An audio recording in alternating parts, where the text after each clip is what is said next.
जिन्होंने हमारी बेटियों के सिंदूर उजाड़े थे, वही कटे पिटे लोगों को हमने उन्हीं की बहन भेज करके उनकी ऐसी की तैसी करवाई।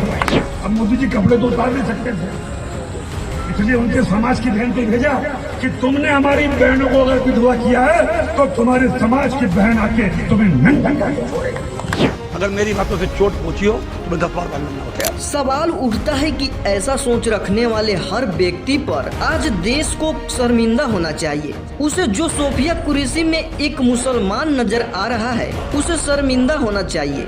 सोफिया कुरैशी इस देश की बेटी है। कर्नल सोफिया कुरैशी इस नाम से हमें गर्व करना चाहिए कि वह हमारी शान है। वो किसी आतंकवादी की रिश्तेदार नहीं। उसके परिवार के देशभक्ति गाथा इतिहास के पन्नों में सुनहरे अक्षरों में लिखा हुआ है। और जो इस बात पर सवाल उठा रहे हैं, क्या उसको पता है कि सोफिया कुरैशी के पिता एक सेना में थे, उनके दादाजी भी एक सेना में थे और उनकी दादी रानी लक्ष्मीबाई के साथ अंग्रेजों से लड़ती थी। ऑपरेशन सिंदूर में सोफिया कुरैशी ने पाकिस्तान में घुसकर दुश्मनों को परास्त किया और साबित किया कि भारत की बेटी की वीरता किसी से कम नहीं है। हम उदाहरण देते हैं कि ये दुर्गा का देश है और जब दुर्गा सामने आती है तो उसे धर्म, जाति, मजहब के नजरिए से उसे देखने लगते हैं। ये एक पीड़ा देता है और सच कहे तो विजय शाह को तुरंत बर्खास्त होना चाहिए।